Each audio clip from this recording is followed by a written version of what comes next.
Here we are in the section and lesson of this training course that deals with the DSM-5 diagnostic criteria for gambling disorder. Now, if you're a counselor, you don't have to be a CASAC-G or a gambling disorder specialist, or even a CASAC, if you're a CASAC-T or a CASAC, you need to know the diagnostic criteria for gambling disorder when you're doing a screening, an intake, an assessment, evaluation. But you also need to be aware of the diagnostic criteria, so when you're working with an individual, a client, patient who has a substance use disorder and is in treatment with you, if they're doing well, or they could be abstinent, it could have some clean time, there could be some substitution where they start to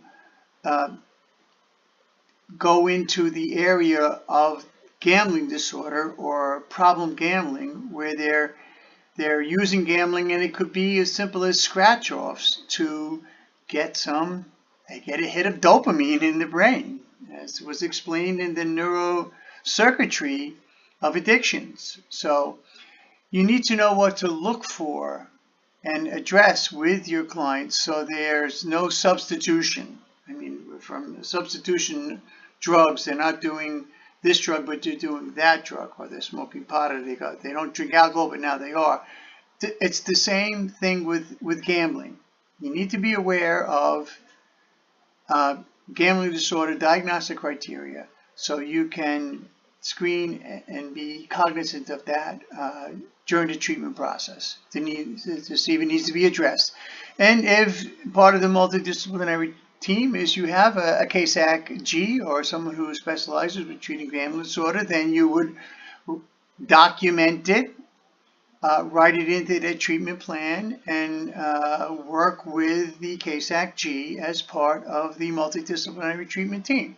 But you need to know what to look for. You need to know what the diagnostic criteria is. Okay? So, here we go.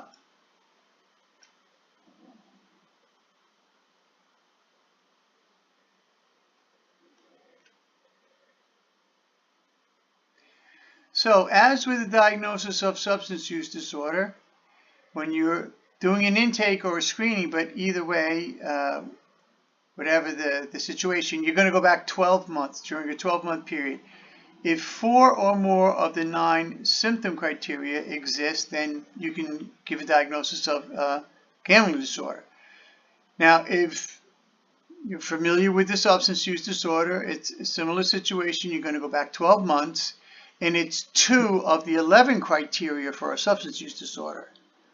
But with gambling disorder, it's 4 of the 9 symptom criteria, which we're going to go over, that exist. You can give a diagnosis of gambling disorder. Okay, so let's look at the diagnostic criteria. 1, the individual needs to gamble with increasing amounts of money in order to achieve the desired effect. Now, with substances, that's progression, tolerance, need to use more of a substance to get the desired effect. With someone who has a problem gambling, they need to gamble in increasing amounts of money in order to get the desired effect, or the desired release of dopamine to the brain. 2, the individual, they're restless or irritable when attempting to cut down or stop gambling. So when they try to, cut down or stop, they get restless and irritable. 3, they've made repeated unsuccessful attempts to cut down or stop gambling. Now, with substance use disorder, again, it's failed attempts at abstinence, and abstinence and periods of abstinence and relapse. There's a similarity there. 4, is often preoccupied with gambling. For example, persistent thoughts, planning the next venture. It takes up time and space in their brains, in their mind, and in their emotions, where they spend time thinking about it.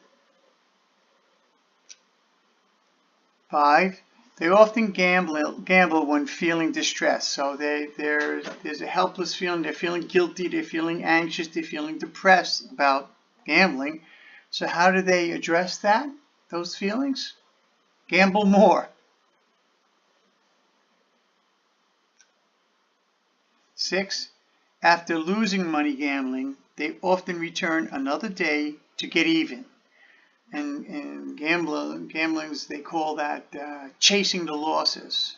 So they'll lose and sometimes lose big, and even say, I've had enough, that's it, I can't lose anymore. But they'll lose, and sometimes big, but they'll return another day to win back the losses that they've had. They call that chasing the losses. Just one more win, one more time I can win big and get even. And of course, that never happens.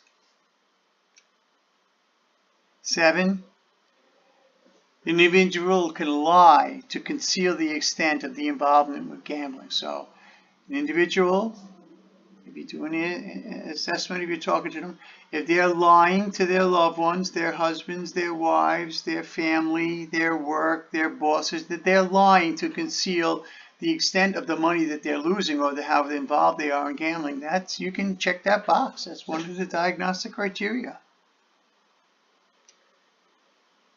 8, the individual has jeopardized or lost a significant relationship, job, or educational or career opportunity because of gambling. So they've not just lost money here, they've jeopardized or lost relationships, jobs, friends, families, because of gambling. And 9, they rely on others to provide money to relieve desperate financial situations caused by gambling. Or they can look for bailouts, they call that.